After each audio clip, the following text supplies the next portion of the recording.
Hola, estamos en esta columna, no es una columna, es la tertulia que cada sábado tratamos de realizar, o cada cierto tiempo, en donde pues invitamos a personas que puedan hablarnos sobre temas que quieran y que sepan sobre temas complicados y harto peleagudos. Vamos con Lalo Aragón, aquí el dueño de Café Revueltas, en esta tertulia en Café Revueltas. ¿Cómo ves, Lalo? ¿Qué onda? Bien, ¿Qué piensas muy bien. sobre la vida? Contentos de recibir a Pedro. Eh, Creo que es una referencia en el periodismo oaxaqueño y estamos muy contentos de escucharlos. También a ti y a Rodrigo, ¿no? Ahí, debate entre periodistas. A Debate ver entre qué tal. periodistas. Sí, muy Y ahí- contentos. Bienvenidos. ok, ¿cómo ves el tema del periodismo? ¿Tú crees que el periodismo está en crisis? ¿Tú como espectador, como consumidor de noticias? Bueno, claro, en crisis, ¿y en qué tipo de crisis crees que esté? Yo creo que la gente está en crisis, ¿no? Es decir, hay periodismo muy malo que se dedica, yo siento que con toda intención, a meter noticias falsas para tratar de manipular a la gente. Una noticia falsa no necesariamente tiene que ser que te digan una mentira, ¿no? Sino simplemente focalizar una nota hacia cierto rumbo, un hecho hacia cierto rumbo, para proteger o para fomentar ciertos intereses. Yo creo que para mí ya eso es una noticia falsa.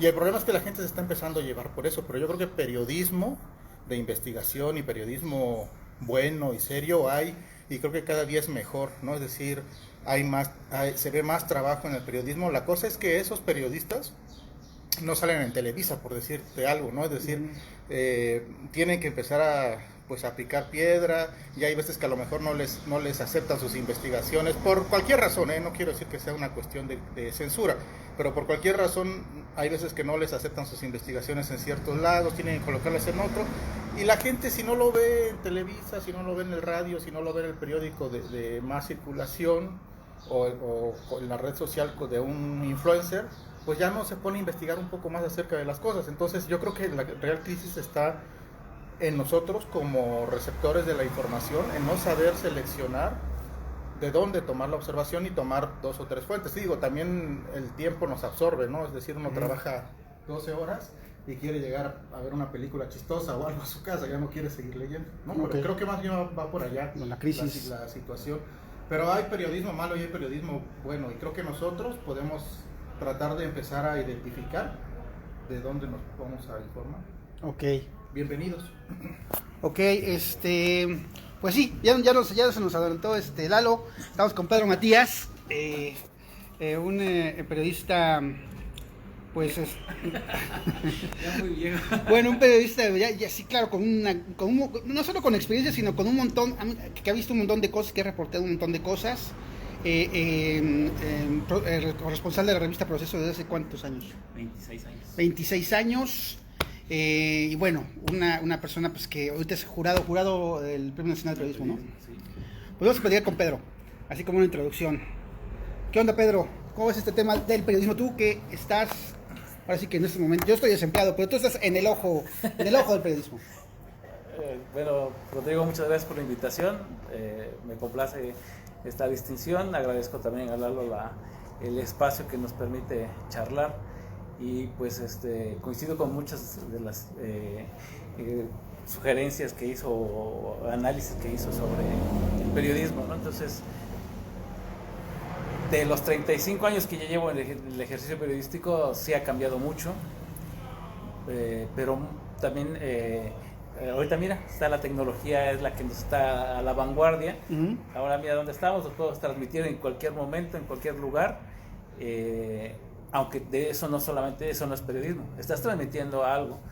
El periodismo lo tienes que analizar, Pero como si el presidente dice que cualquier persona con celular puede ser periodista.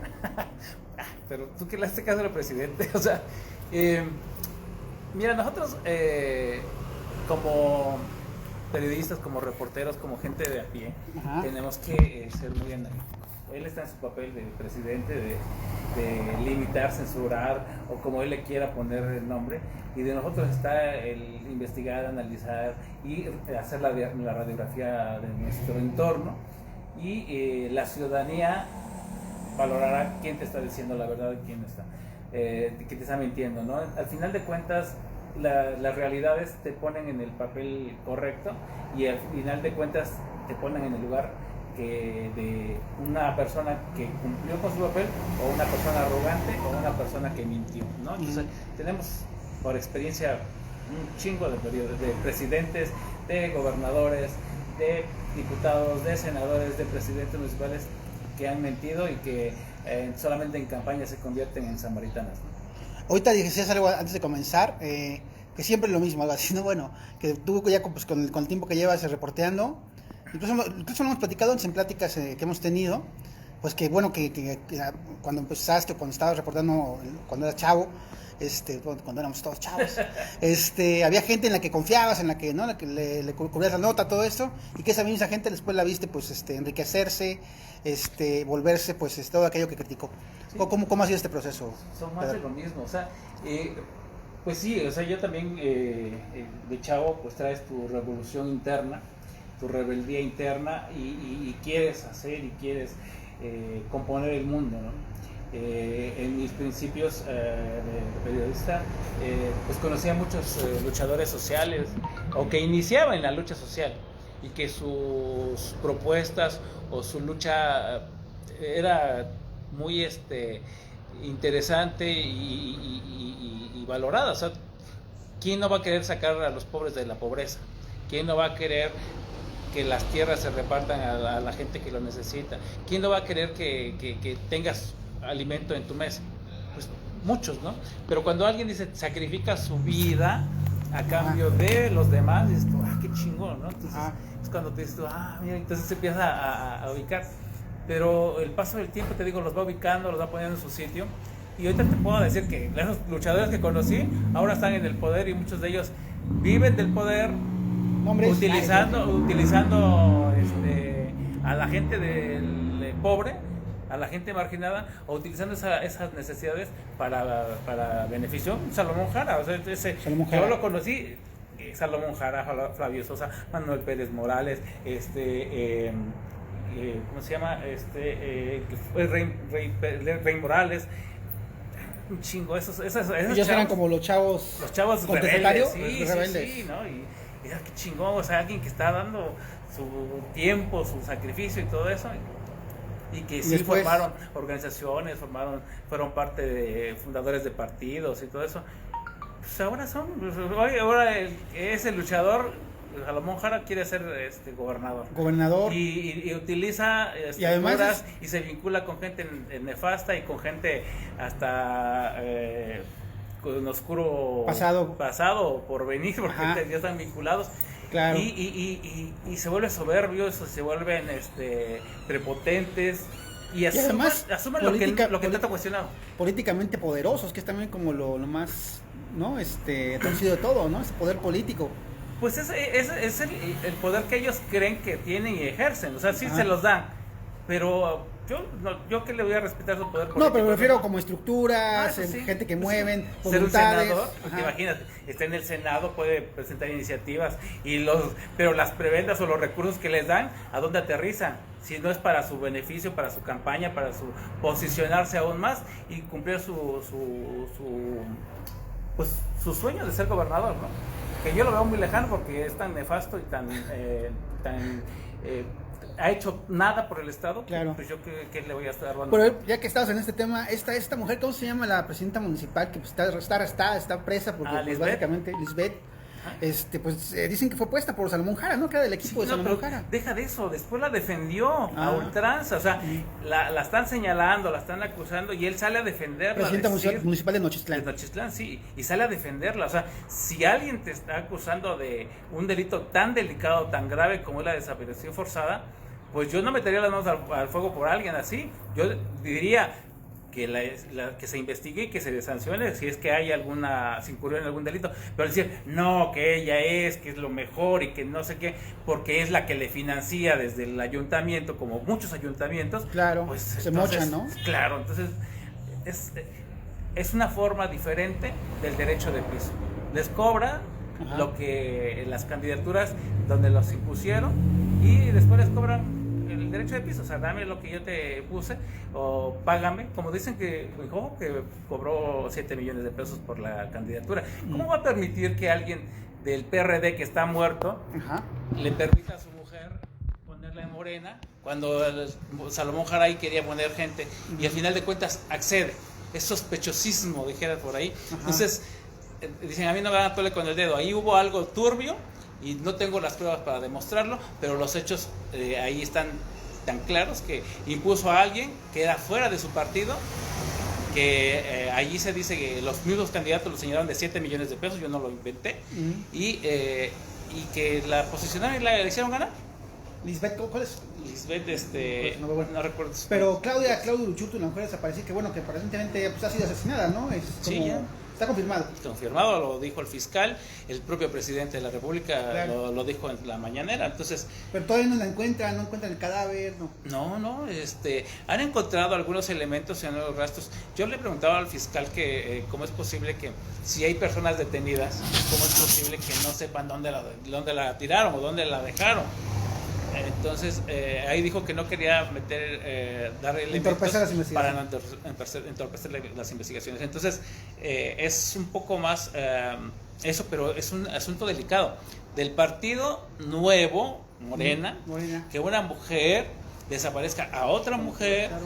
Que sea una mujer que está acusada de corrupción, que no me consta, pero está la Fiscalía Anticorrupción, porque hay señalamientos directos. De que golpeó a un señor que estaba, a ella lo encerró en la cárcel, ¿no? Porque no le quiso pagar. Porque no le quiso pagar, y después viene lo de Claudio Uruchurtu, la desaparición de Claudio Uruchurtu. Estamos hablando de digamos, de una curva ahí de una persona que enloqueció con el poder. Así es. Y que fue puesta ahí por gente como Salomón Jara, ¿no?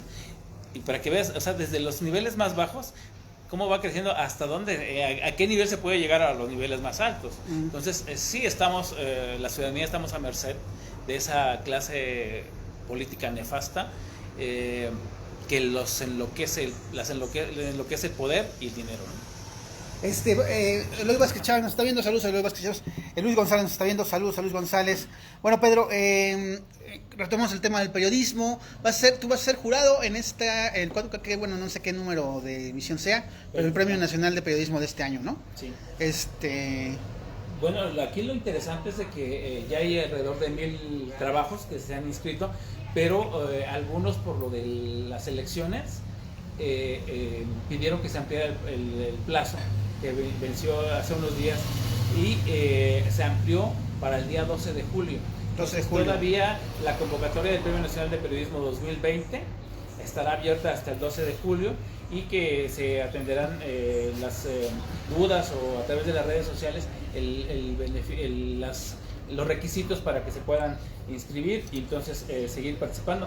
Y sí, los compañeros recientemente me preguntaron que cuándo vencía el plazo, porque pues, están en el interés de participar, ¿no? Y creo que es importante, no es que nos reconozcan lo que hacemos, sino que trascienda lo que ya realizamos y el trabajo que nos costó, que nos cuesta. La gente cree que es muy fácil, llegas y pones tu grabadora y ya. No, tienes que vaciar tu información, redactar, hacer situaciones de análisis, darle contexto, o sea, contrastar información, enriquecer la información que tienes. Entonces es un tiempo que sacrificas y a veces vienes comiendo a las 8 o 10 de la noche, vienes sacrificando a tu familia y no tienes una vida propia, porque en cualquier momento que surge algo tienes que moverte o desplazarte y hacer tu chamba, ¿no? Entonces sí es de sacrificio ese trabajo. No, ¿por qué nos meten en programas en el de Facebook? No, ¿verdad? También nos meten ahí emisiones periodísticas de Facebook. ¿Se podría meter algo así como no, verdad? No, porque está en el debate, ¿no? Si se hace periodismo en Facebook o si se hace o en Twitter o en las redes sociales en términos generales. Yo creo que es un espacio donde puedes desahogar tu información e ir desarrollando mejor con tintes periodísticos, pero sí hace falta enriquecer, tener llevar un orden, tener una estructura y llevar sentarte a la mesa para hacer tu trabajo. Hay programas de debates, ¿no? O programas como de periodísticos, algo así como de conducción de, ¿no? Sí, pero son de debate, son de análisis y todo eso, son cuestiones opinativas de persona a persona. Aquí en una nota periodística no, porque no tiene que ir tu análisis o tu perspectiva, sino que lo que viste, lo que escuchaste y lo que pasó, eso lo tienes que poner y ya sabrá la ciudadanía, los lectores, si creen o no creen. Pero nosotros tenemos que cumplir con esa función de darle las herramientas informativas que ellas necesitan. Ok, un saludo a Jesús Alvarado, nos está viendo. Entonces, en ese sentido, bueno, estábamos ahorita platicando este tema polémico sobre la presidencia de la República, que tú comentas que, pues, que no hay que pelear al presidente, porque siempre, ¿no?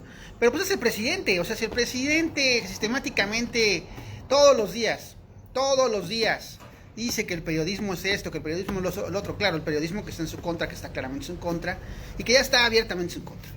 Pero si se descalifica el ejercicio periodístico desde la presidencia, desde las 7 de la mañana, porque además básicamente el asunto con la mañanera, o para mí lo más increíble de la mañanera, pues es que es básicamente propaganda del gobierno, ¿no? Es un ejercicio de propaganda de la información del gobierno. Es decir, ahorita tenemos hubo un incendio, ¿no? Me parece que en Veracruz, de Pemex, ¿no? Las imágenes son impresionantes, o sea, el mar está ardiendo, ¿no? O sea, el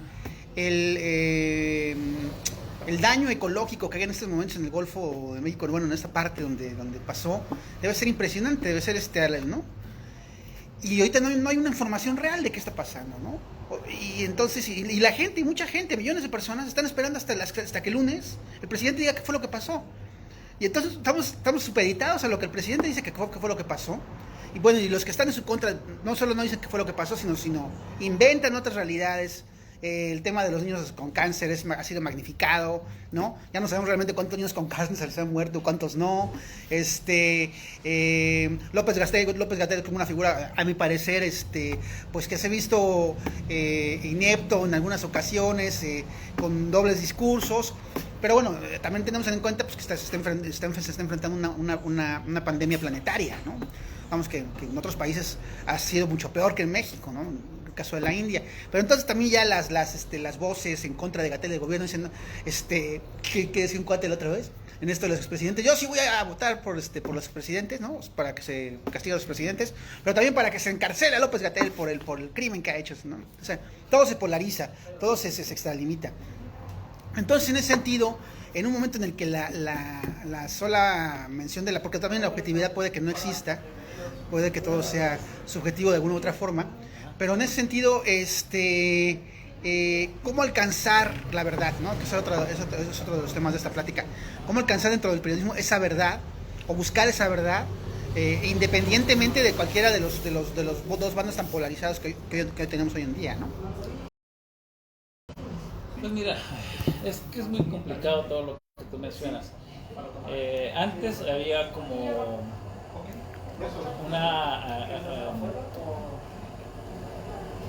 una cerrazón gubernamental donde no te daban información, y ahora este presidente abre toda la posibilidad y te da toda la información, o sea, a su manera o a su forma o a lo que le conviene, pero sus datos, sus propios datos, pero lo da. Entonces, algunos se les convierte en su agenda del día. Los medios, muchos de ellos ya transmiten la mañana, o sea, también se convierten en cómplices, es que no le hagan. Aquí el asunto es cuando el periodismo se convierte cuando se hace periodismo ideológico, cuando lo haces por partido, por favorecer a alguien, y pues, pero también el periodismo mercenario, que lo hay, y que a muchos de ellos han vivido de eso. Entonces, lo que le queda a la ciudadanía es analizar. Aquí lo grave de todo esto, ahí sí te doy toda la razón, es la polarización que se está generando, porque ahora son los chairos y los fifís, los conservadores y los liberales o de izquierda, y eso es sí polarizar al país. Pero lo interesante de esto es que si la ciudadanía puede tener la ventaja de darle el voto de confianza a quien más le quede. O sea, yo no voy a poner a escuchar o a ver a López Dóriga o a ese grupo de periodistas, Aguilar Camín y todo eso, que vivieron del presupuesto, que fueron cómplices del atraco al país y que fueron cómplices de toda esa corrupción en la que estamos viviendo. Pero si hay alguien que lo lee, pues entonces están apendejando a ellos mismos o ellos se están cegando y cubriéndose con esa venda para no ver esta realidad. Pero están los otros que defienden a ultranza al presidente y sus políticas y todo eso, y también eso es también el extremo. Tiene sus amlovers y todo eso que te atacan en redes y todo eso. A nosotros como comunicadores, como periodistas, no nos toca ir a pelearnos directamente, porque es mucho protagonismo, de un lado como del otro. Es dar elementos y desviar la atención de la realidad que sí nos está pegando. Entonces te enfrascas en, que sí me dijo, que no me dijo, que no, que fueron muertos, que no fueron muertos, no, que se reunió con la mamá del Chapo, que no la recibió, que no recibió aureoles.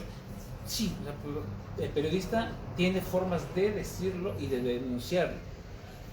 En tal fecha recibió a fulano, en tal fecha lo negó. Entonces, qué temas iban a tratar, qué temas abordaron, y tú los exhibes a los dos, que es nuestro papel. No ponernos, ese tiene la razón, no, el otro yo confío en él. No. Y entonces, cuando llegamos a ese nivel de ponernos en un bando, ya perdemos ese equilibrio. Nunca va a ser que somos imparciales. Eso no es cierto, sí te gana. Si ves a alguien que se está muriendo y que no lo atienden, pues tú lo denuncias y lo exhibes tal cual, sea verde, azul, moreno o rojo. Ese es nuestro papel, que te indigne lo que está pasando y lo exhibas, pero lo exhibas con elementos, con pruebas, que no les des las herramientas para que te desmientan. Sí, ese es nuestro papel. Entonces yo ni me enfrasco en que dijo en la mañana, pues quién sabe, ni me interesa. ¿No ves la mañana? No. Pero sí, de repente cuando ves una declaración así súper espectacular. Un tema que me interesa, sí, porque digo, bajar de aquí, ese me da contexto para mi texto que voy a elaborar. ¿Sí? Pero si no, primero pararme de madrugada es una tontería. Estar ahí escuchando 2 horas. 3 horas. Eso, mira, ni sé cuántas, pero estar escuchando 3 horas allí, no. Y ver la pose, las actitudes de los demás, no, o el circo de los que vayan allí algunos, ¿no? O sea, porque hay unos periodistas muy, muy sensatos y muy correctos que van a lo que van, que ya que no les den la palabra o que los bateen es otra cosa, ¿no? Pero hay muchos de esos youtubers que van y se sientan allí que alabar al presidente. ¿Con qué finalidad? O sea, yo no entiendo, o sea, nuestra función no es alabar a nadie, es evidenciar lo que está pasando en el país. Pero de repente, Giovanni Robles, nos manda un saludo. De repente, el presidente, bueno, y hablando del presidente como el poder ejecutivo, ¿no? El poder, tal vez el poder más importante del Estado. En esos momentos, y es un tema que ha estado muy, muy en boga, el presidente estableció una sección, la sección de las mentiras, de las fake news.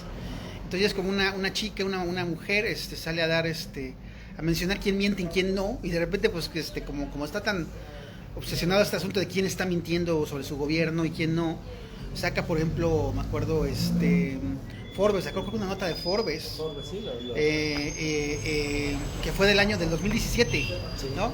Que decían que decía que el presidente la presidenta estaba espiando a periodistas, y de repente y la nota que sacan ahí es del 2017.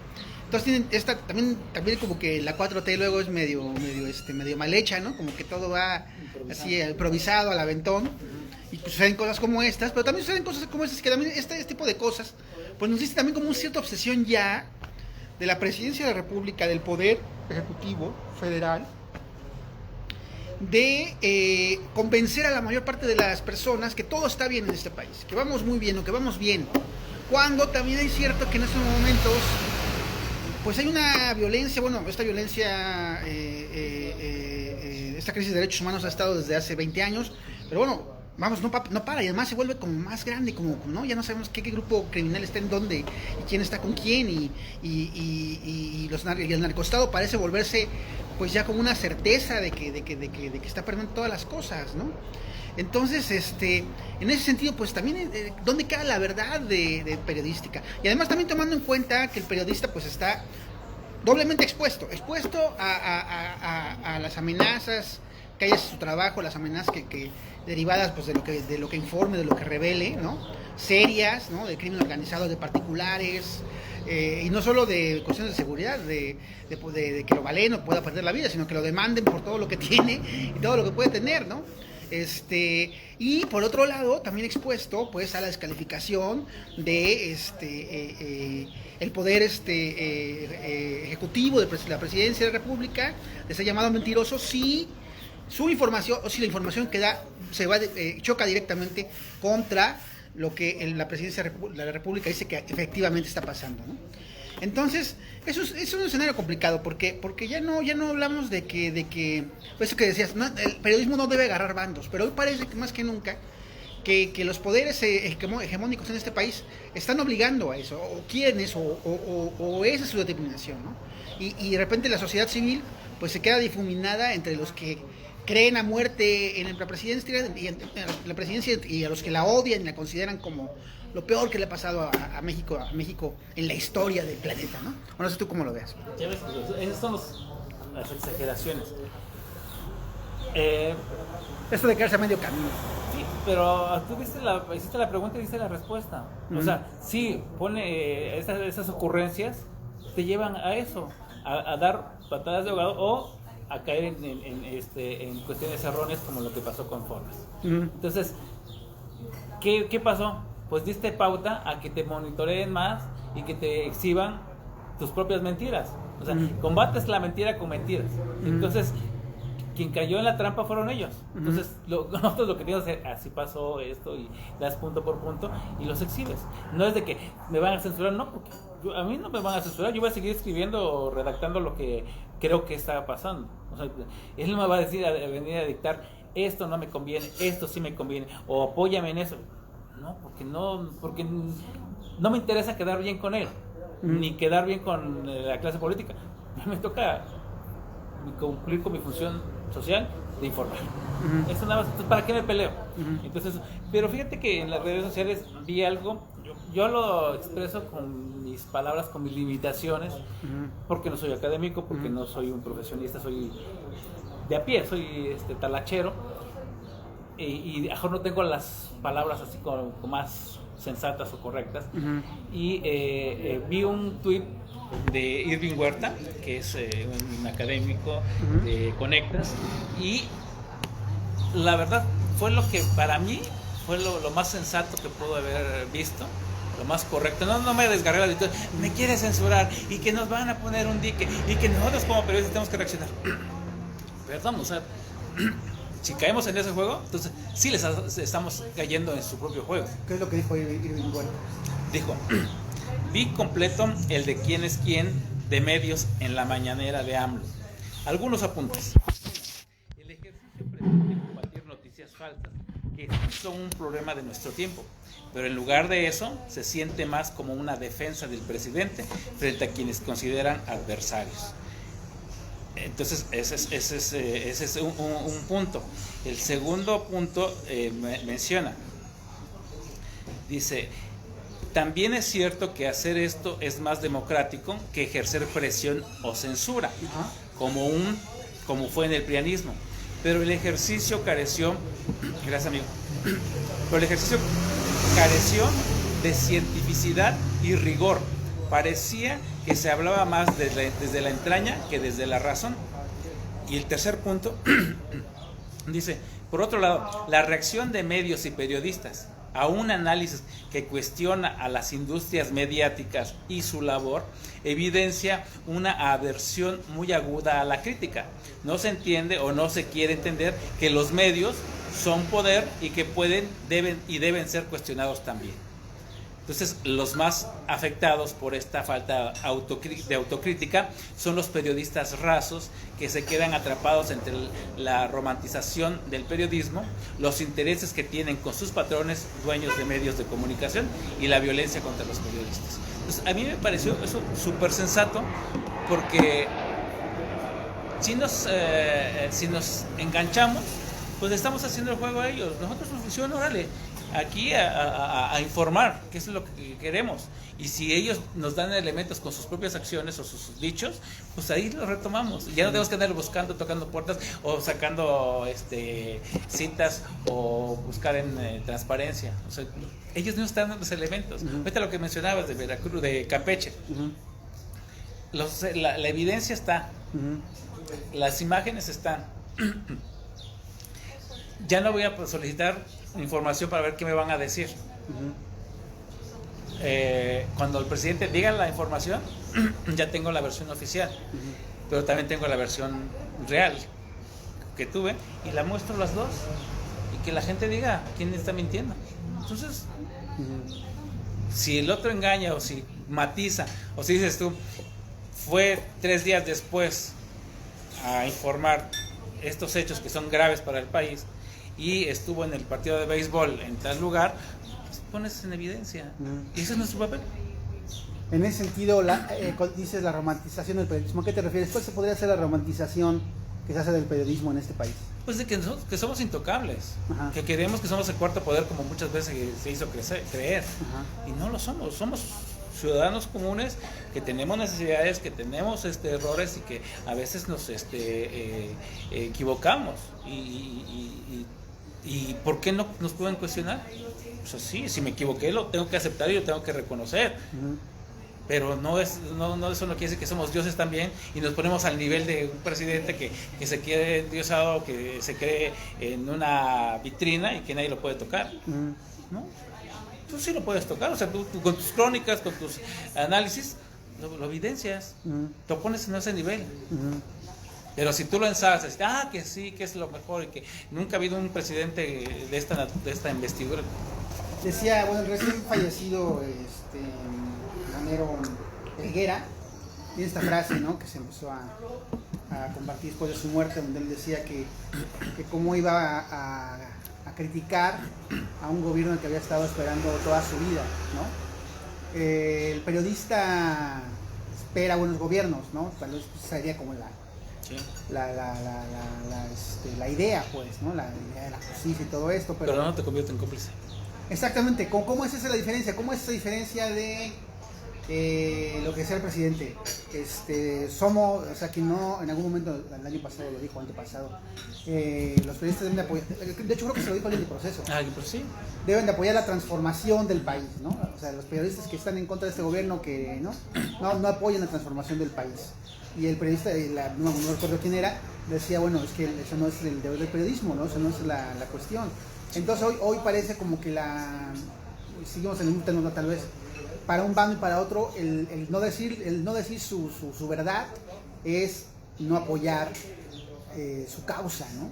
Y el no apoyar su causa en ese momento parece como un asunto muy grave. No, tú ya apoyaste, o sea, el hecho, vamos a ponerlo más cerca, caso de Oaxaca.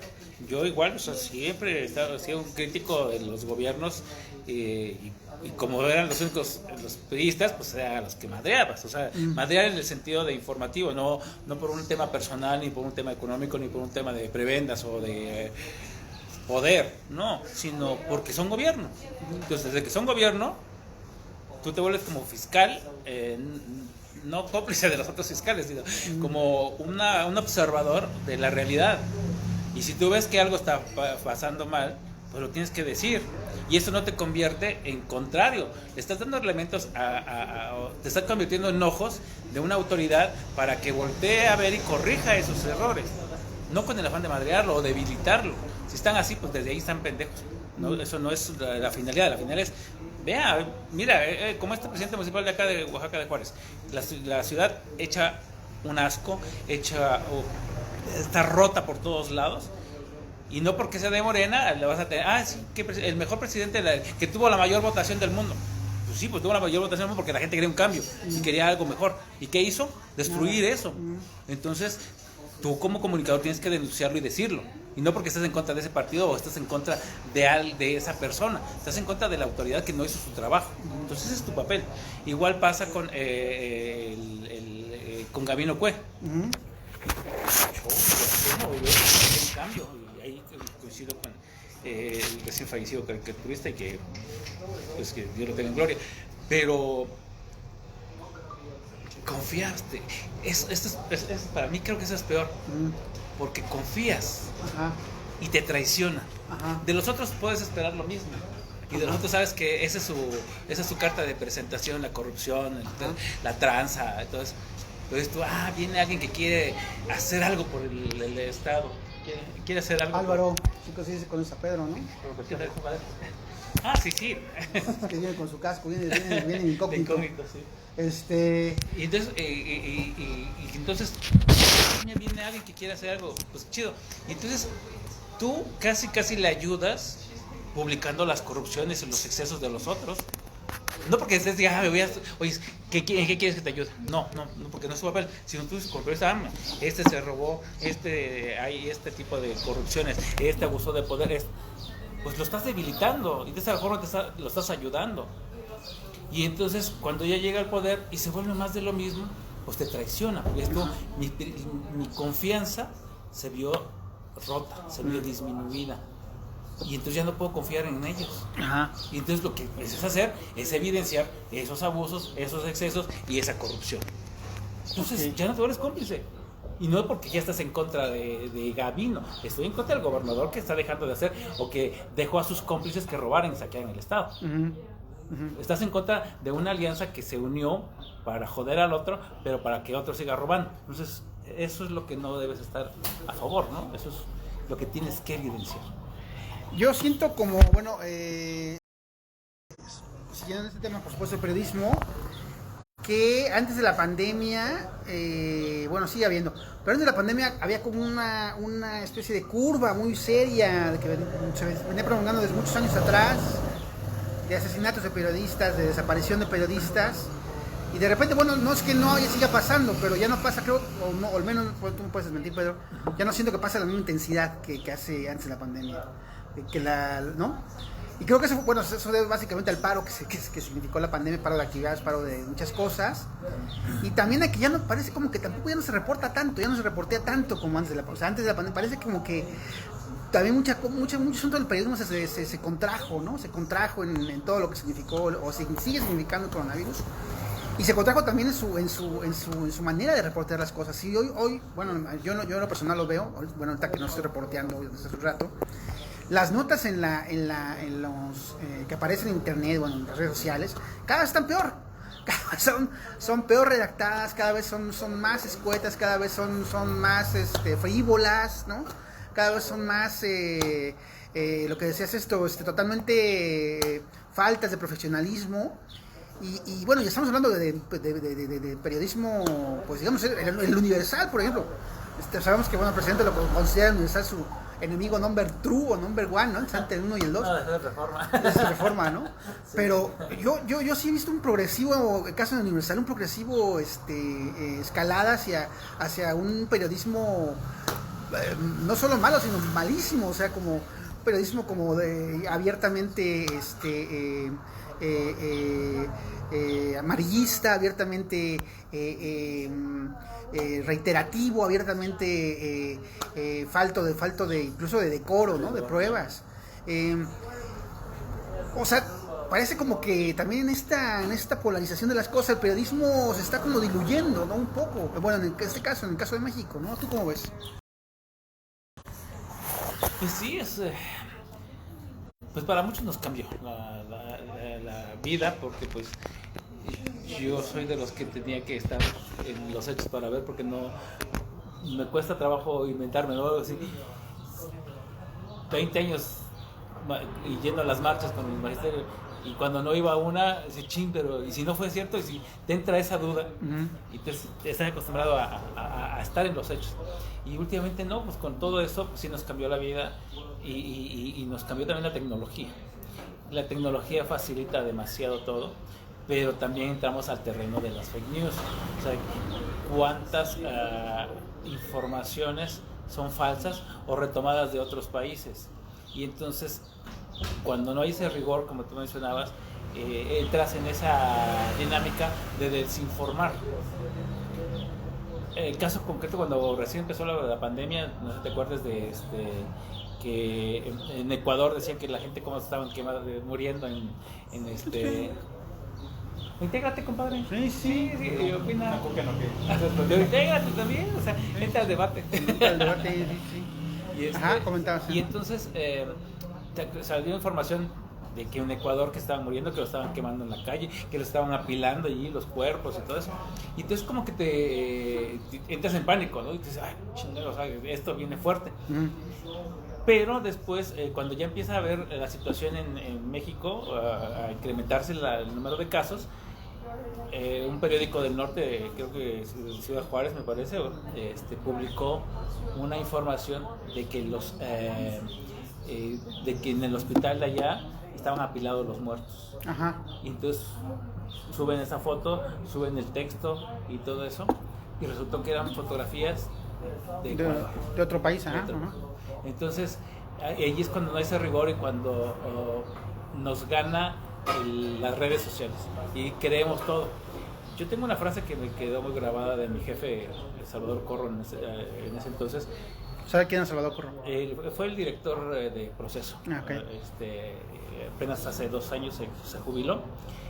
¿No? Es. Sí. Y entonces él me dijo: Pedro, prefiero que se nos vayan las notas a que nos manden cartas aclaratorias. Y ahí me quedó claro.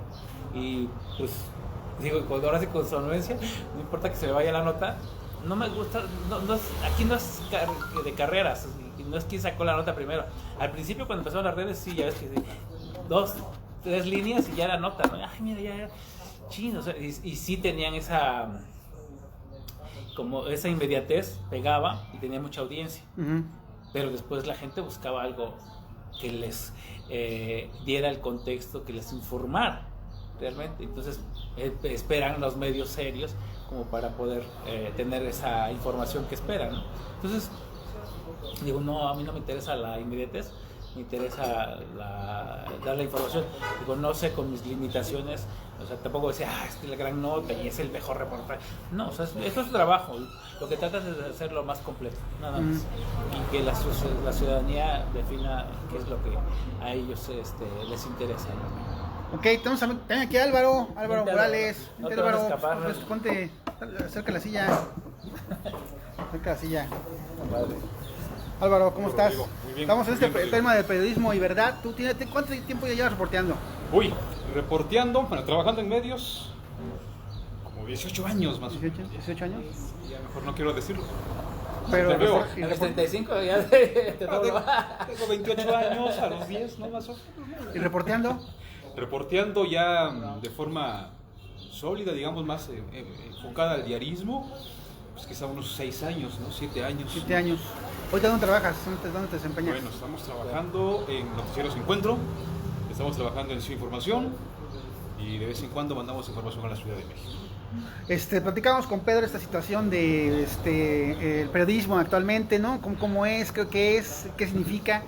Y Pedro mencionaba que los periodistas no deberíamos, bueno, yo reporteaba antes, bueno, en algún momento voy a volver a hacerlo, no deberíamos sentirnos dioses, ¿no? No deberíamos sentirnos el cuarto poder que se presume y que se dice, el periodismo hace esto y es capaz de hacer esto y de quitar y de poner. ¿Tú cómo ves este tema? Yo creo que, en efecto, nosotros no tenemos por qué ponderar nada, somos un vínculo. Nuestra función es netamente social, nuestra función es maximizar, desde mi punto de vista, darle voz a las gentes que no tienen ese acceso de forma cotidiana y siempre hacer contrapeso al poder. No podemos ser parte de eso, tenemos que ir siempre con la parte endeble, con la parte menos escuchada, que es la sociedad. A ella no debemos y con ella debemos estar siempre. Esa es mi convicción. ¿Cómo ves esto? No, totalmente de acuerdo, sí, que la gente que no tiene la capacidad política o económica para acceder a medios de comunicación, pues que encuentren medios que les faciliten ese puente, ¿no? Esa denuncia, porque básicamente siempre son temas de denuncia. Y ahorita lo que mencionabas, que estamos en crisis y todo eso, sí, muchos están en crisis, pero también hay una crisis benéfica. O sea, no todo es negativo, hay una crisis benéfica porque como ya el Estado ya no está financiando muchos de los medios de comunicación, El ADO. Sí, como muchos de los medios ya no lo está financiando el gobierno del Estado o los gobiernos. ¿Ya está? Derecho. Gracias, hermano. Y entonces, Gracias. entonces el asunto es que no los financian y están quebrando. Y ahora están convirtiéndose en críticos, pero críticos por una necesidad de ver para ver si negocian algo. Pero entonces ahí ya no se pierde la intención de hacer un buen periodismo. Y lo benéfico de esto es que puedes hacer periodismo independiente. Eso, y te está obligando a que si quieres subsistir en este medio, tienes que buscar las formas de financiarte. Entonces eso es algo positivo porque entonces ya no le debes nada al Estado para silenciarte o para adular.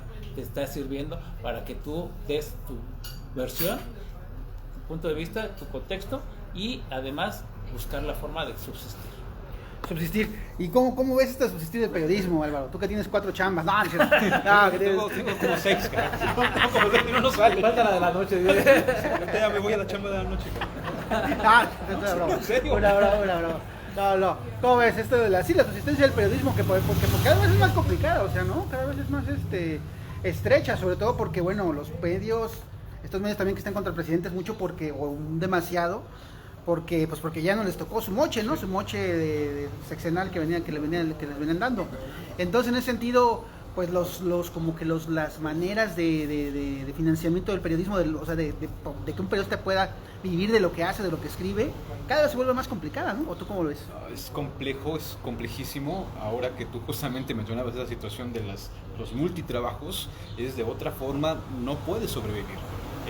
El periodismo, por una parte, está, siento yo, menospreciado por las empresas que muchas veces han sido muy favorecidas por el trabajo del reportero y muchas veces estas empresas no le dan la justa medida, sobre todo en ingresos a los reporteros, a los que se rifan todos los días para estar trabajando, yendo detrás de la nota. Esta situación pues sí nos ha metido en una situación caótica, crítica, y no nos queda de otra que, como dice Pedro, como dices tú, buscarle por el lado independiente, buscar financiamiento independiente con ONGs, con diversos organismos que están pugnando en ese momento por ese tipo de trabajos, que es muy benéfico. Por lo contrario, pues buscar muchos trabajos para intentar equilibrar la demanda de los gastos cotidianos con tu ejercicio periodístico y que lo puedas hacer de una forma independiente, que no estés atado a la forma de pensar de un grupo político, de ciertas cúpulas, y que tú lo puedas desarrollar de una forma independiente sin estar viendo a quién le gusta de la cúpula, a quién no le gusta. Es lo que, en mi punto de vista, lo más nocivo que puede tener este ejercicio. Yo le agregaría 2 cosas. La primera, cuando me dicen, es que el periodismo está en crisis, ¿y cómo le haces? Yo he vivido siempre en crisis, o sea, no tengo de qué preocuparme, entonces así estaré y no tengo de qué preocuparme. O sea, que se preocupen las grandes empresas que han vivido del presupuesto y que despiden, lo primero que hacen es despedir al trabajador. Y cuando ellos han sido los que les han dado la posibilidad de que ellos se hayan crecido, pero también tienen a desaparecer. Entonces, o tienen que buscar otra forma de hacer otro tipo de periodismo o reconocer al periodista, el trabajo del periodista. Esa es una. La otra, que como dice él, o sea, si tiene 3, 4 trabajos, no es porque es un pendejo. No, o sea, es porque tienes, o sea, sí, es mal pagado, pero reconocen tu trabajo. Si no, te cerrarían las puertas. Entonces, sí, tenemos que buscar 2, 3 trabajos para completar la dieta, pero no te cierran la puerta, sino hasta el contrario te buscan y dicen, sí, pero no tengo para pagarte eso, o sea, una cantidad mínima, pero ya se va completando tu dieta. Entonces eso es importante. Malos cuando te dijeran, ese no sabe nada, no la hace, entonces como todavía le voy a dar trabajo, pues no. Entonces también hay que reconocer eso, ¿no? O sea, muchos trabajan y lo hacen bien con las limitaciones, porque la inmediatez que te piden la radio, la televisión o el medio impreso, ¿no? Hay una anécdota de un cuate, ¿no? Que tampoco ya no reportea. puras anécdotas de gente que no reportera. Estoy en San Juan Maldonado, un saludo a nuestro arquitecto Carlos Villalobos, un gran saludo. Bueno, sí, esta anécdota, un cuate me contaba, bueno, de hecho es una anécdota muy socorrida, ¿no? La banda que llega por primera vez a una conferencia de prensa, a una actividad, y hasta te pregunta, ¿qué onda? ¿A qué hora se pide el chayote? ¿Después o antes o después? ¿En lo oscurito o así en público con todo el grupo, no?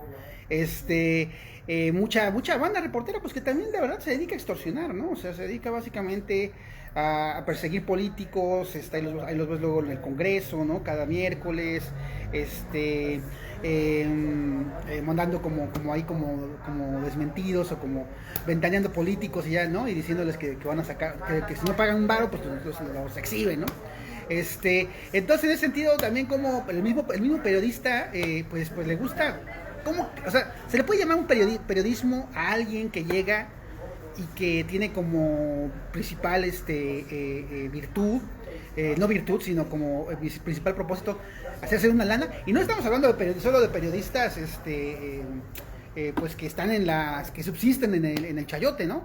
Que hay muchos, sino también hay periodistas que no vamos a mencionar su nombre, pero muchos sabemos quiénes son, que están en un horario estelar y que es abiertamente, incluso lo han dicho, reciben tajadas de dinero, que no lo vamos a mencionar porque luego estos se dejan ahí con tocho. Bueno, aquí Pedro nos contará, ya tiene que haber un historial con este tipo de personas. En fin, ¿ustedes cómo ven ese tema? A ver, Álvaro. Sí, hay de todo, sí hay de todo. Con las redes sociales, bueno, yo te voy a hablar de hace 35 años. Desde ese entonces ya existía el chayote, existía en la compra y había ese malentendido de que era el cuarto poder. ¿Pero por qué? Porque era un solo gobierno, un solo estado que te podía manipular y te compraba con viajes, con objetos, regalos, apoyos, o te incluía en nómina. Entonces te terminaba siendo eso, peón del gobierno, pero ya lo había. Uh-huh. Y desde ahí es que se instituyó eso del chayote. Pero ahora con las tecnologías se ha ido diversificando. Ahora quien llega con un teléfono ya te dice, mire, lo estoy transmitiendo, y en su cuenta de Facebook o una X cuenta que tiene, y ya de 200 pesos que va ganando con cada diputado, digo, pendejos aquellos que se dejan sobornar, que se dejan caer en ese juego, pero los otros hacen su negocio. Ese no es periodismo, están extorsionando y tú siendo cómplice de esa extorsión. Entonces no pueden descalificar al periodismo en sí, sino que a gente que utiliza el periodismo como trampolín para hacer negocio, y esa es otra cosa. ¿Cómo ves este tema, Álvaro? Muy trascendente, muy polémico. Yo creo que sí, lamentablemente hay personas que caen en ese tipo de acciones. Es parte de un ecosistema, por poder llamarlo de esa forma. Es como en todos lados, hay gente que dignifica la profesión, que busca realmente sacarle el provecho social, fungir la labor que nos corresponde, porque pues es la vocación que muchos tienen. Otras personas que, como dice Pedro, ven en la extorsión, en el chayote, pues un método de subsistencia. Es parte del ecosistema, nunca va a dejar de existir. Hay chayote que se da bajo el agua, bajo la mesa, hay un chayote institucionalizado y pues bueno, es parte de eso. Lamentablemente, pues los sectores que lo promueven, pues son los que hacen que esta situación nunca deje de existir.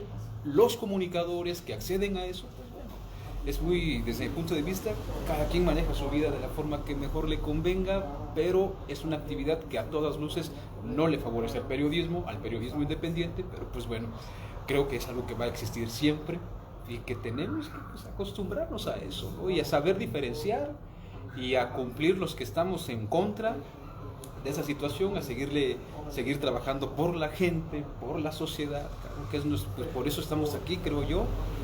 La gente es la que nos mueve, la que nos inspira, la que nos da su confianza y pues nosotros a seguirle, ¿no?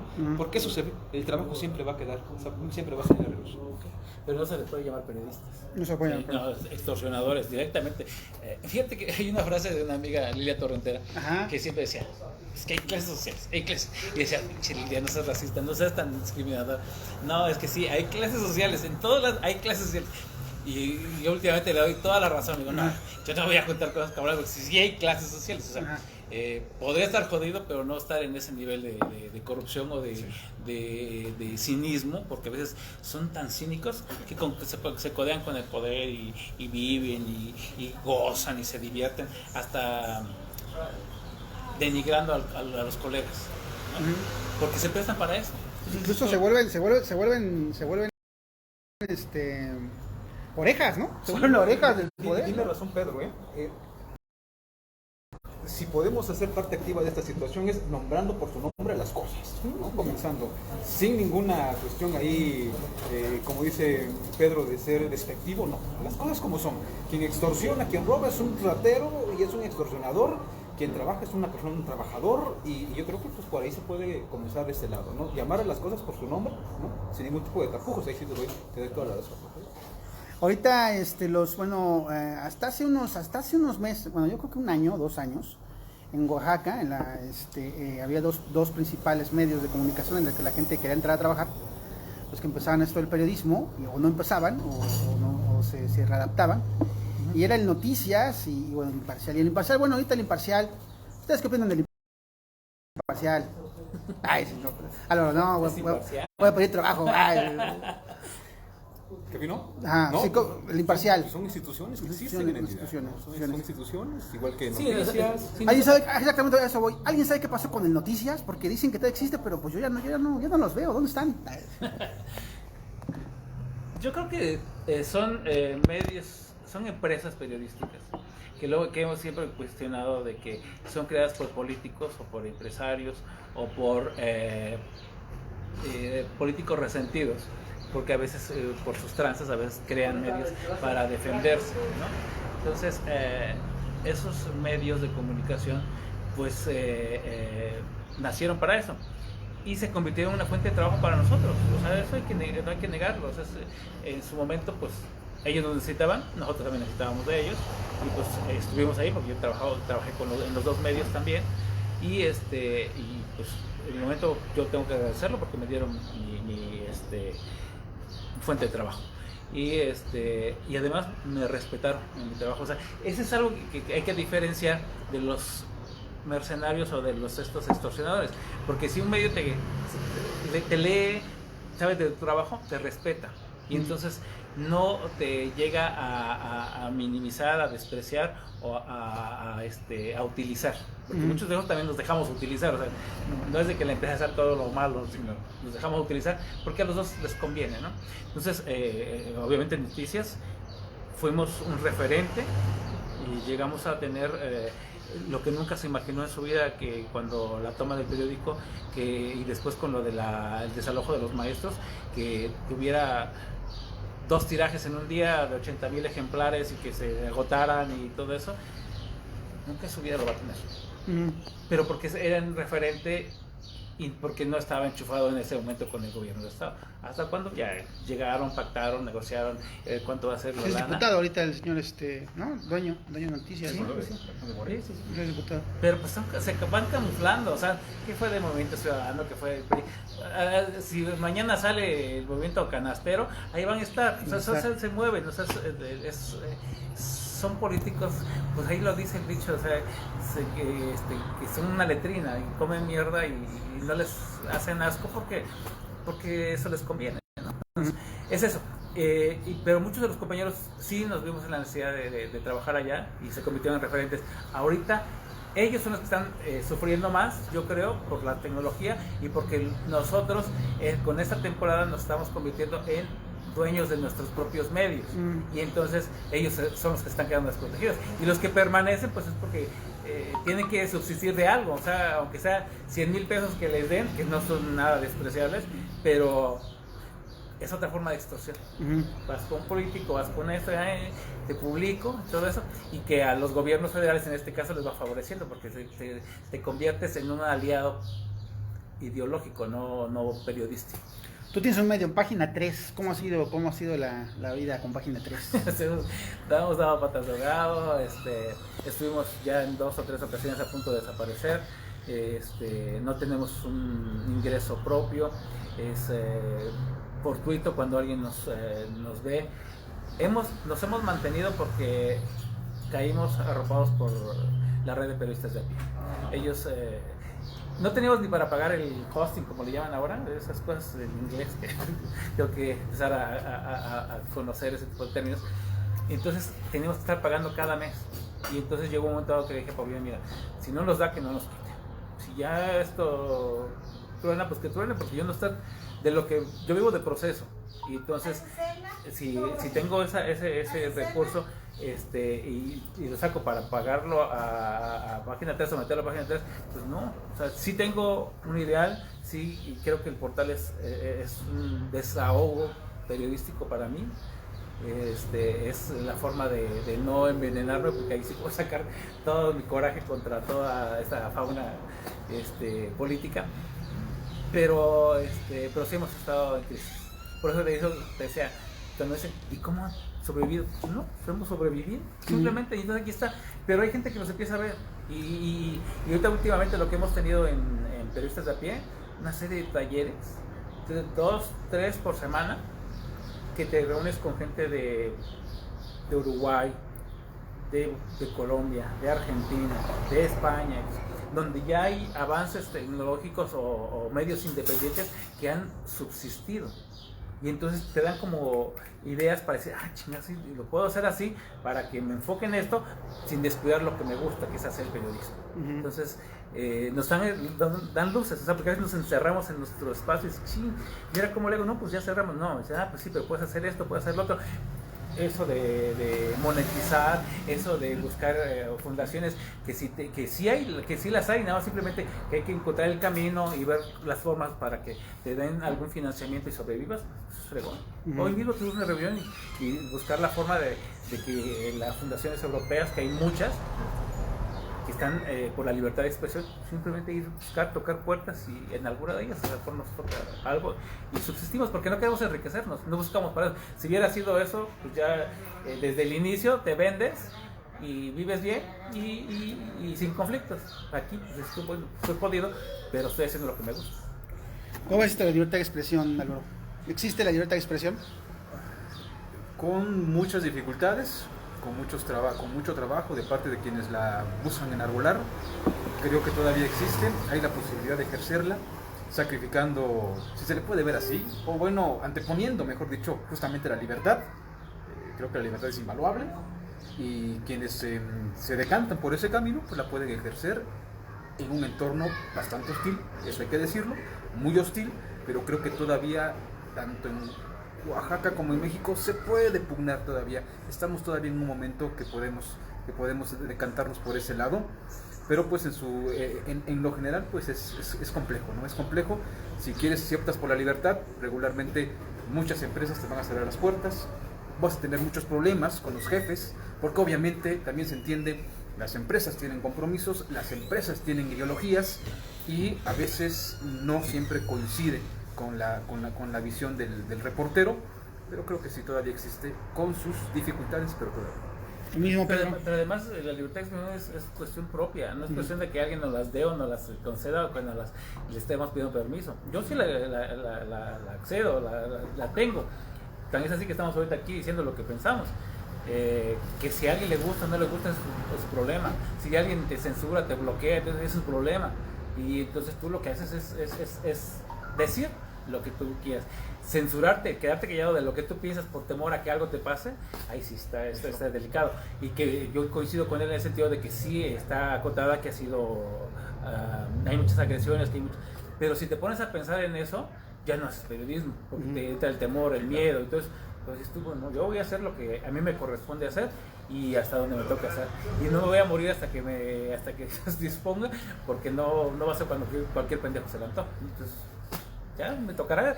Si me toca, pues es porque ya era mi hora y cumplí mi función. Pero si no, de otra forma, pues hay que ejercerla, ¿no? Me llama la atención que dijiste que Página 3 te sirve como desahogo. En proceso hay, no sé, temas que no se puedan tocar, no, vertientes en las que no se puedan ir. No, fíjate que soy bien afortunado en ese sentido, porque nunca me han dicho esto no, este tema no. Para mí ha sido mi libertad de expresión proceso y me ha dado de comer. Pero me digo desfogue porque hay temas o notas que son muy locales y que a nivel nacional no pegan, o sea, o no le dan el espacio porque es trabajo y es muy local.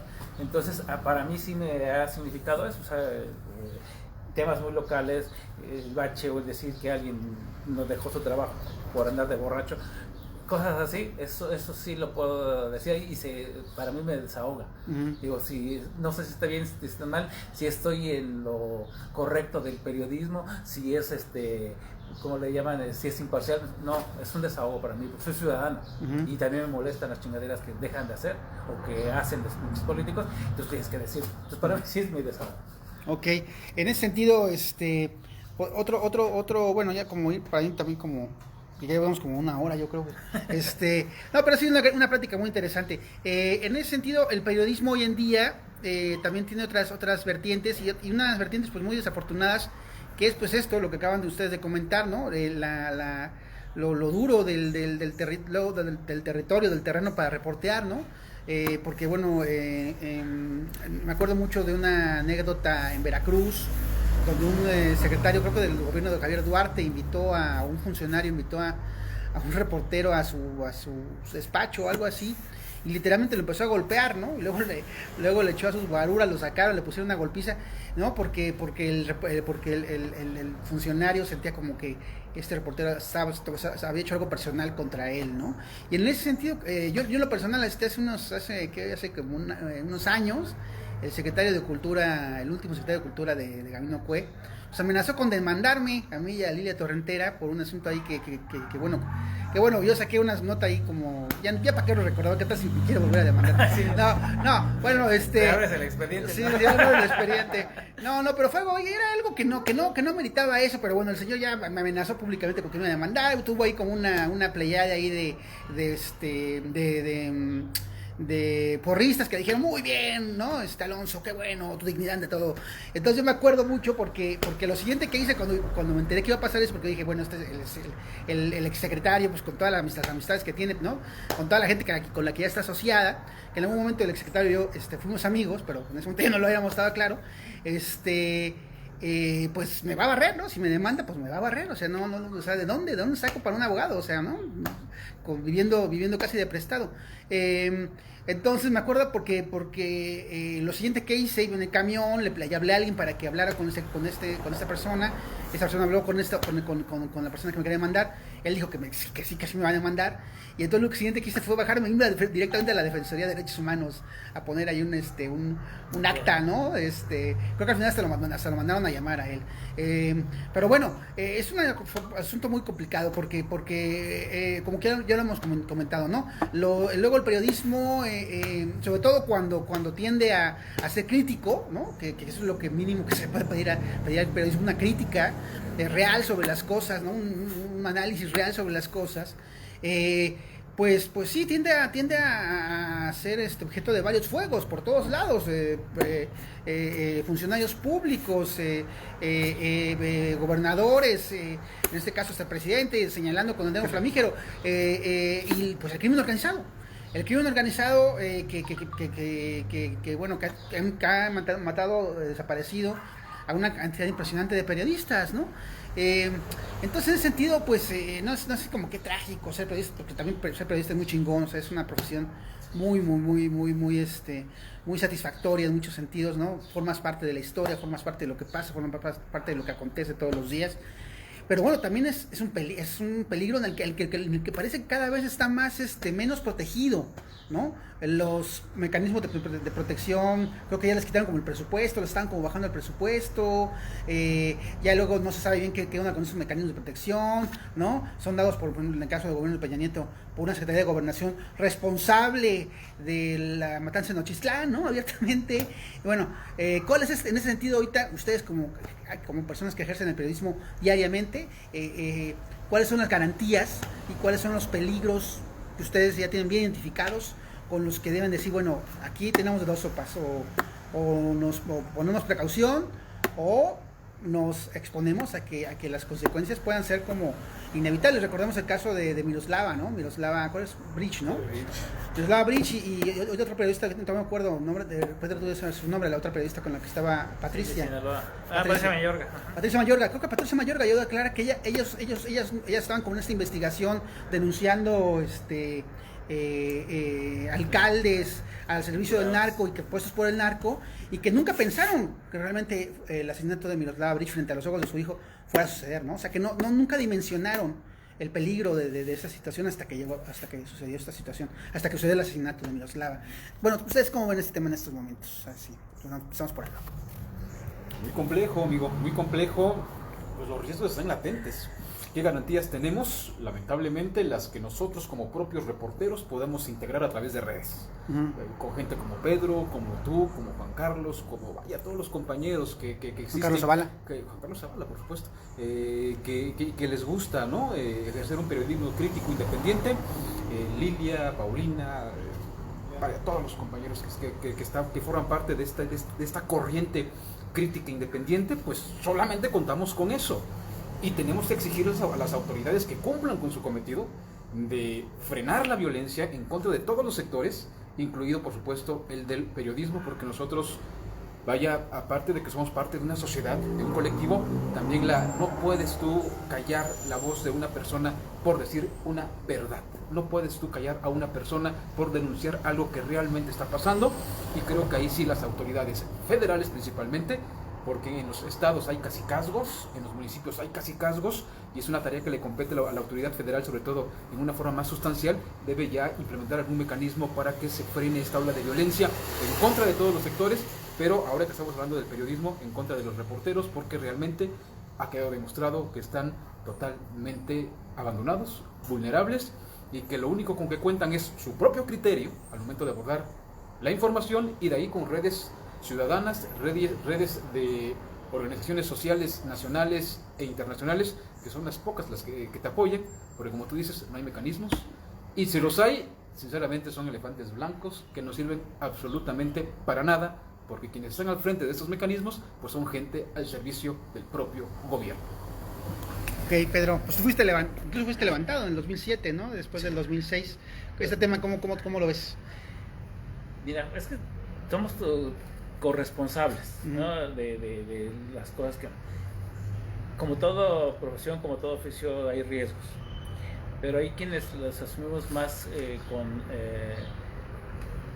tranquilidad en ese sentido, porque cuando haces tu trabajo lo más correcto que puedes hacer, y entonces sí te expones porque estás diciendo una verdad que se convierte en una piedra en el zapato de un político, pero si te calles también te conviertes en cómplice. Entonces prefieres, si no, ¿para qué me dedico a esto? Si no lo voy a publicar, como me dedico a esto, ya sé que corro riesgo. Pero tenemos también un olfato de saber cuáles son los temas. Pero crimen organizado, nada puede darte garantías frente a alguien, claro, sí, que básicamente puede venir a matarte, ¿no? Así es, entonces por eso hay temas espinosos que eso sí no los abordo ni porque me paguen. O sea, ¿por qué? Porque estás en riesgo tu vida y la de tu gente, de tu familia. Pero sí, en los otros temas políticos, los cacicazgos que sí existían o siguen existiendo y que prevalecen en Oaxaca, con las familias políticas, y hablando desde el gobernador con sus papás y todo eso, y que se quieren perpetuar. Entonces esas clases políticas están acostumbradas a que te compran o te tienen controlado, y si no, pues hay consecuencias, ¿no? De diferentes maneras: el no darte publicidad, el no garantizar de nada, el no invitarte a sus conferencias. O sea, te van censurando de muchas cosas. Pero pues como no vives de esos, ni de ellos, ni te interesa eso, pues a los que ellos se pierden es que publiques alguna información, a lo mejor con una mención, pues se dio en tal evento y lo estás mencionando de que algo hizo, que no ha hecho nada, pero bueno, entonces es una forma. Entonces yo te digo que más que nada es como tu trabajo es tu mejor blindaje. Entre más trabajo bien sustentado, soportado con documentos o con alguna investigación o con fuentes fidedignas, pues de ahí te estás respaldando. Entonces esa es una. La otra, cuando ahorita hablabas de que cuando es al terreno personal, ahí sí creo que cuando el terreno personal está vinculado al poder, puedes mencionarlo. pero si lo puedes obviar, mejor. Yo no me metería en si sus preferencias, en que si anda con otro, con otra, que si es borracho. No es un asunto que para mí sea de interés para publicar. Los comentarios de otra cosa sí, como los que dice aquí, pero para publicar no, porque tu función es informar, no desinformar o no denigrar a la persona, ¿no? Es enjuiciar a un político, no a la persona. Entonces ahí depende mucho, y eso creo que es el error que han caído varios de los colegas, o que yo no los llamaría colegas algunos, que se han metido en situaciones espinosas por cuestiones personales o de meterse en asuntos de familia. Entonces sí ha habido consecuencias y funestas y negativas, pero entonces ha llegado un momento que dicen, ¿sales en defensa o no? Porque lo primero que tenemos que averiguar es si trabajaba, en qué medio trabajaba, qué hacía, porque de otra forma estaríamos apoyando la extorsión, estaríamos apoyando gente que no hace periodismo sino denostar a las personas para sacar beneficios económicos. Eso no, yo no estoy a favor de ello, y tal vez algunos me critiquen por eso, pero si no, yo no me metería en ese juego por todos. Y bueno, también teniendo en cuenta este tema, también porque también tiene que ver con ese tema, pues porque por ejemplo hoy las autoridades pues parecen como más erráticas, ¿no?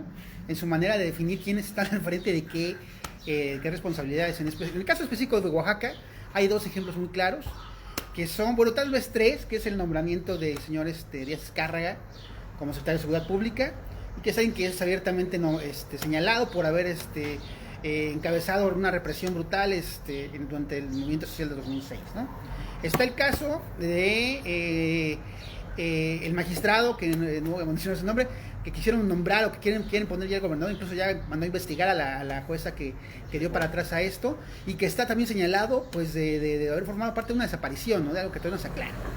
Y está el caso, ya para acabarla, del recién nombrado responsable de Protección Civil, que es alguien, es un señor con una historia en la que, o sea, todo el mundo que ha reporteado sabe que tiene una historia, ese señor de ser un cacique, y de básicamente tener a su servicio a un ejército de gente armada hasta los dientes, ¿no?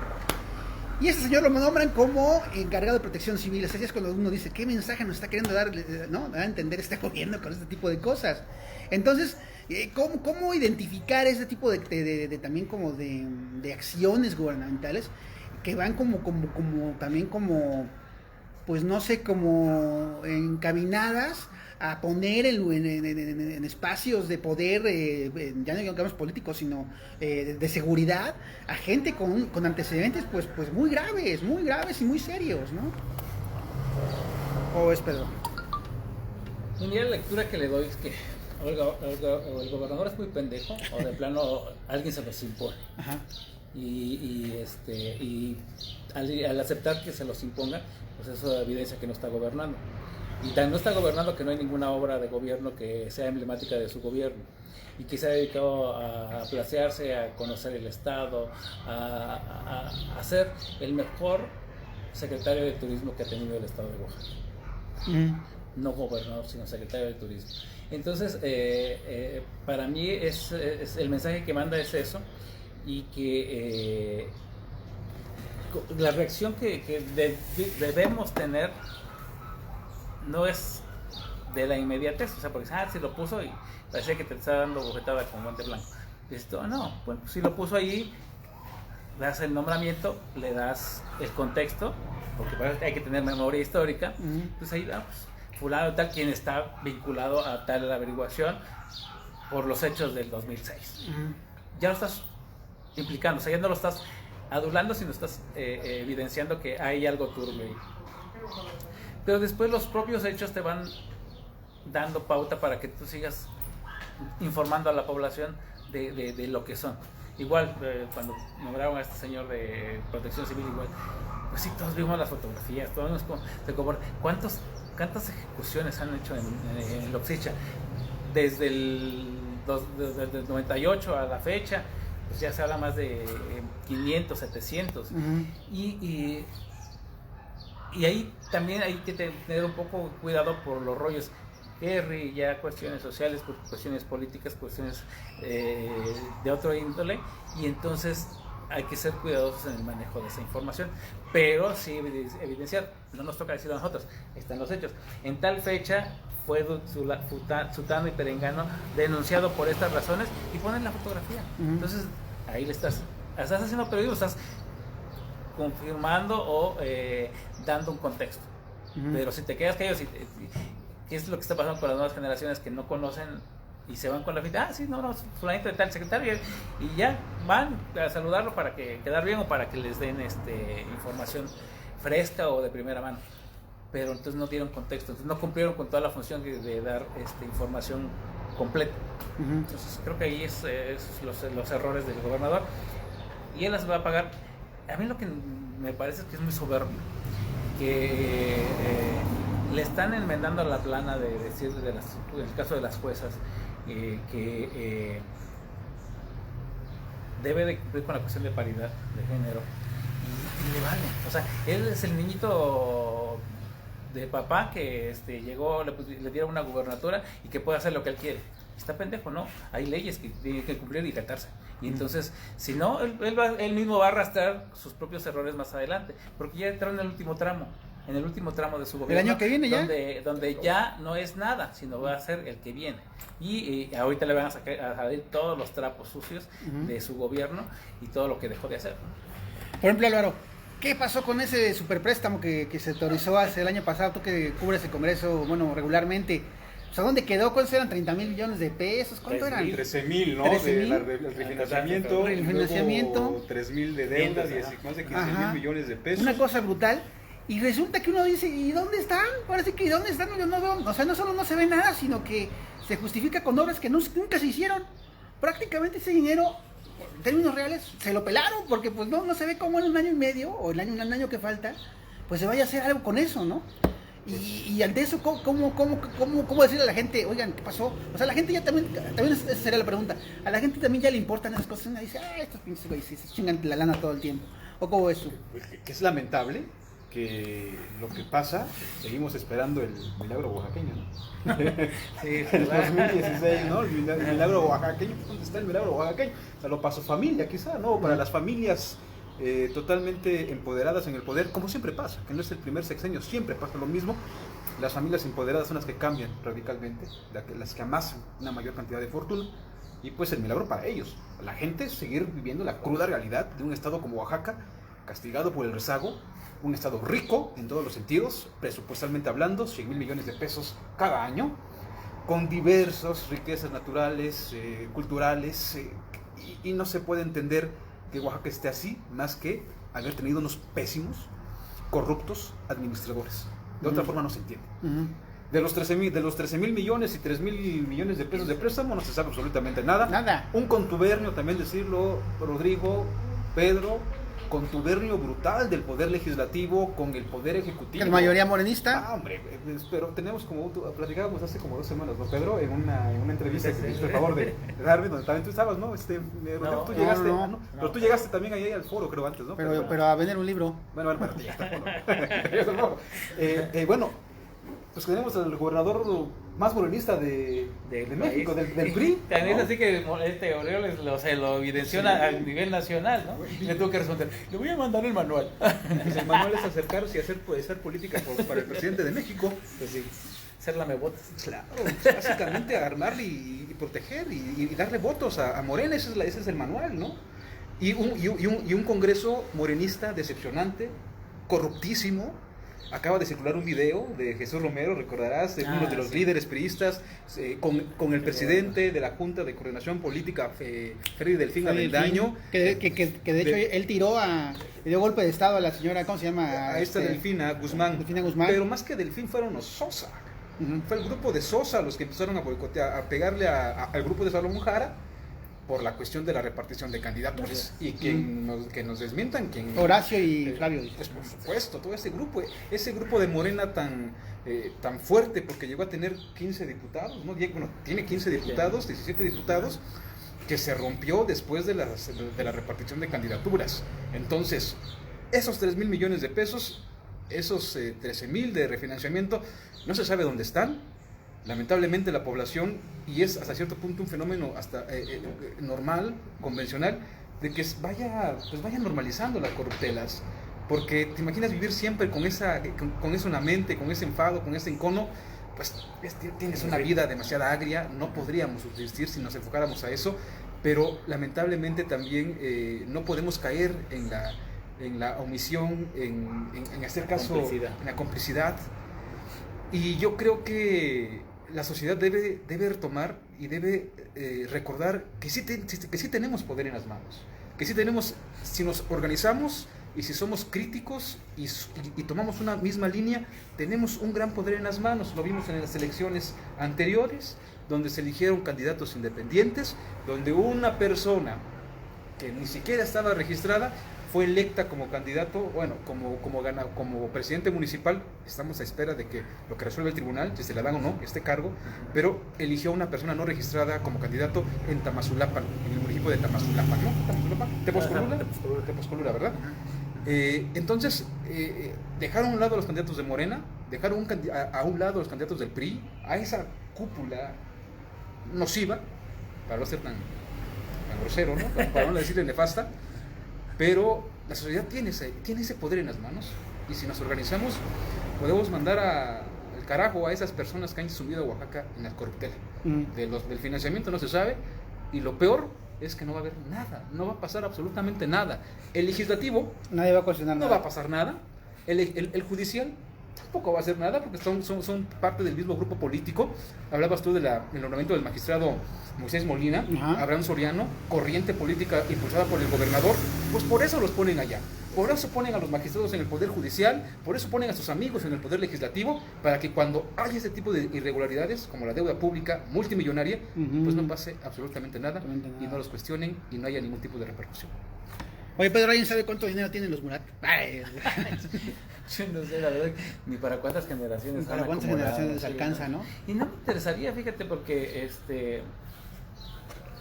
lo del agua al agua, puedes tener todo el dinero del mundo, pero no bueno, eres sabemos cómo ha sido eso. pero si no eres feliz, o sea, el enredar, el saquear, el imponer, no, a mí se me hace una vida tan ruin, tan deshumana, tan insensible, que no me gustaría en el zapato de ellos. ¿José Murat es el dueño del Estado?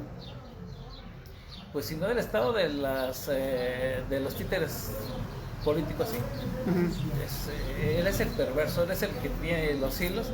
Tan es así que ahorita el PRI nacional está en la pelea entre Murat y Ulises Ruiz. O sea, dice que para que la cuña triente tiene que ser del mismo palo, y por eso es que están así. O sea, ellos se conocen perfectamente cómo actúa uno del otro, y por eso es que utilizan los mismos métodos, ¿no? Y es eso. A mí lo que me genera, volvemos a lo mismo de ese rato de enojo, de traición, es eso. Llega un congreso morenista con la espada desenvainada de que vamos a encarcelar, y que la transformación, ¿no? La cuarta transformación. Sí se transformaron, de luchadores sociales a mercenarios políticos. Y eso es lo que más duele, esa traición, porque si la gente confía en ellos y que no esperamos que todos, pero 2 que 3 que tengan esa dignidad y que digan, yo no me presto a ese tipo de corruptelas, híjole, yo con eso me doy por bien servido. Pero no, que negocian en lo oscurito, que sí, exhorto al gobernador que haga muchos exhortos que son llamados a misa y que no llegan a nada. Incluida, Pedro, si me permites, perdón, sí, claro, Rodrigo, pues también la bancada femenina de Morena. Estamos viendo, acabas de mencionarlo, Rodrigo, el nombramiento de Moisés y de Abraham Soriano, hacer un lado a Erika Rodríguez, que era la jueza que estaba ya dentro de un dictamen. ¿En dónde está la fracción feminista de Morena? ¿En dónde están las 2 diputadas o las 3 que se jactan de defender el movimiento independientes? ¿Dónde estuvieron para alzar la mano, exigir que se llamara a sesión para poder elegir? Deja tú que elegir a las 2 personas que estaban en ese dictamen, para mostrar una postura política en torno a ello. ¿En dónde están? Porque ahora sí lanzan exhortos, tramitan proposiciones, exigiéndole al gobierno de Oaxaca que deje de presionar a Erika Rodríguez. Está muy bien, pero ¿dónde estuvieron antes? ¿Dónde estuvieron antes Les para dieron evitar? lana para que no estuvieran en las Claro, elecciones. claro. Entonces, eso es ¿Dónde una... están? Sí, la politiquería. Es una hipocresía. Es la mascarada que hacen los políticos para decir, hago, pero dejo de hacer para que nos beneficiemos mutuamente, Poder Ejecutivo, Poder Judicial, Poder Legislativo. Es una marranada. Entonces, yo por eso yo no les creo. Le decía a un compañero, a Jaime, que cubre el Congreso, digo, discúlpame, qué bueno que tú cubres el Congreso. Yo voy y hago un entripado y terminaría aventarle la mamá a ellos y terminaría yo bronqueándome con ellos, porque no los soporto. O sea, conoces tanta porquería que esto no me espanta, me encabrona. Entonces ya es esa burla a la gente, es decir, te doy un plazo, pero no me presento para que tú pongas a tu gente, y hago como que no veo, y Llego como que me enojo después y es un teatro. Sí, Es un teatro. Es un teatro, efectivamente, el Congreso. En ese sentido, ya nos está terminando la batería, entonces ya vamos a ir por la recta final. Entonces, tal vez lo que hace también falta del periodismo es apartarse mucho de los políticos y centrarse en la gente para que esta llamada sociedad civil realmente pueda empezar, digamos, no a conformarse, sino a sentirse, a palparse, ¿no? ¿Tú cómo ves? Sí, totalmente.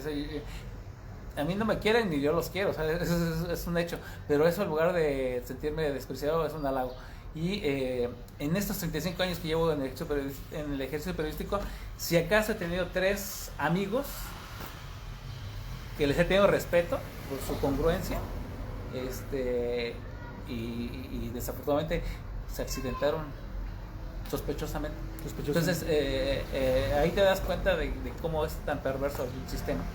Y entonces no convivo con ellos. Si alguna vez, una que otra vez, tomo un café o algo así por cuestiones de una entrevista o de acercamiento para tener información. De otra forma, no siento rechazo, animadversión. La sociedad civil. ¿Cómo el periodismo debe acercarse a la sociedad civil? Lo hay. Ahí nos vamos a convertir en aliados, porque a ellos les interesa informar el trabajo que realizan, y a nosotros nos interesa conocer la información, a veces que no nos cuesta trabajo, porque dicen sí hay que hacer una investigación, pero una investigación te lleva 2-3 meses y no vas a perder todo ese tiempo en buscar esa información que al final de cuentas no te la van a entregar. Entonces, si ellos nos facilitan información y uno está en la posibilidad de darle forma y difundirla, pues nos volvemos una especie de aliados. Y es benéfico. Se romperá cuando les lleguen el precio, y entonces ya no sigan haciendo su trabajo, o nos demos cuenta de que somos utilizados. Pero ¿cómo se puede mantener la sociedad civil por un camino aparte de los políticos? O sea, ¿realmente es posible que haya una sociedad que vaya caminando por otro sendero, por un sendero, digamos, una calle adyacente a la política? ¿O la política ya está presente, los políticos ya están presentes en la decisión de todo, que eso resulta imposible? Yo coincido con lo que decía aquí hace rato Eduardo, Claro. Porque hay crisis en todo. Entonces la crisis está en la ciudadanía también. Las nuevas generaciones están centradas en sus redes sociales y cuestiones muy superficiales, que si Lady Gaga le besó a alguien, 7 millones de likes, que si Perenganito le hizo feo, le sacó la lengua a Sultanito, ya 3 millones. Tú haces un trabajo de investigación, 5 likes, te llevó 3 meses a hacer una chamba y todo eso, ni te la pela. Pero te queda la satisfacción de que hiciste lo que te tenías que hacer, y no esperando a que la gente se te volcara a reconocértelo. Esa es una. Y la otra, la sociedad civil sí está ahorita, creo que el 2006 fue un parteaguas.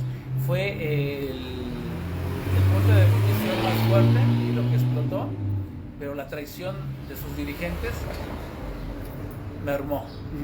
Pero de que hay sociedad pensante, que hay sociedad deseosa de hacer un cambio, la hay. Y que tal vez ya no sea tan masiva como fue en el 2006, porque eso fue extraordinario. Muchos preguntan que la primavera de Egipto, que fue desde ahí, fue acá, y fue chingo, y fueron muertos, y hubo desaparecidos, y hubo detenciones, y hubo tortura, pero hubo un pueblo que, hijo, lo veías y Es que te sientes orgulloso a veces. Claro. Decías tú hace rato de que somos testigos de la historia, sí, y es la gente cómo ¿Cómo se entregaba? se entregaba, luchaba, salía a las calles, dejaba sus cosas personales por esto, y al final pues resultaron traicionadas. Ujú. Pero no está por demás de que pues eso puede revivir y todo eso, no ser tan masivo, pero sí que redignifique un poco a la sociedad, ¿no? Ok. Lo mismo vale ahora algo así rapidín para que ya se nos está acabando la batería. La sociedad oaxaqueña es una sociedad sabia, como bien lo dijo Pedro, y que no se confíen porque en cualquier momento esa sociedad puede volver a engranarse. Creo que vimos esbozos muy interesantes el 6 de junio. Es una sociedad sabia, pensante la oaxaqueña. Y ojo, porque si reaccionan los pueblos originarios de forma colectiva en una misma dirección, esto cambia porque cambia. Entonces habrá que estar al pendiente de todo eso. Y pues nada más, amigo, agradecerte, Rodrigo, que pasaba pues por está aquí bien. nada más. Sí, que yo creo que ya Estamos nos- al tanto. Ajá. Mucho gusto poder estar con Pedro, es para mí un honor, amigo. Ahorita, Respeto mucho. Lalo, un último comentario sobre todo lo que vamos a escuchar en esta... Si usted es de los que le va adelantando al video, yo le recomiendo que lo vea desde el principio porque estuvo muy buena la plática. No hay como oír a gente que tiene la información de primera mano. Y este programa, esta tertulia se llamó Periodismo y Verdad. Si queremos saber la verdad, tenemos que acercarnos a la gente que está cerca de la información. Y creo que este ejercicio que hicimos hoy, quizás no tan planeado por los temas que se tocaron, digo, es muy libre. Sí, ecléctico, Pero- ecléctico. Pero fue muy bueno, ¿no? Muchas gracias y padrísima estuvo la tertulia. Bueno, pues gracias Pedro, gracias por estar en esta reunión. En esta revuelta. Esta revuelta. Gracias Álvaro por llegar y, Me ¿no? invitaste Y- de imprevisto, pero pues, Ajá, a llegar y adherirse a este foro. Y pues Gracias, Rodrigo, gracias por tu No, pues gracias a ustedes espacio. y gracias a usted que los ve. No, bueno, exactamente, ¿por qué transmitir desde un perfil personal ese tipo de cosas? Bueno, no es un asunto solamente del ego, sí, sino de también, pues como lo hemos dicho en estos momentos, todo lo que acabamos de platicar, pues de ir dilucidando y teniendo un espíritu crítico con lo que está pasando, ¿no? Hoy el espíritu crítico sobre las cosas se está diluyendo de una manera pues bastante notoria, ¿no? Como lo han dicho los invitados, se está frivolizando demasiado, se está quedando en aspectos que no llevan a nada o que no significan nada, ¿no? Y en ese sentido, ante este vacío de actitud crítica hacia las cosas, pues los políticos y políticos de cualquier partido pues tienen el terreno libre para hacer lo que se les venga la gana, como lo ha hecho cierto gobernador de cierto estado, que no vamos a decir su nombre, pero que ya lo dijimos. Pero es del Estado de México. Que el Estado de México, también el Estado de México, exactamente. Bueno, gracias por vernos, hasta luego.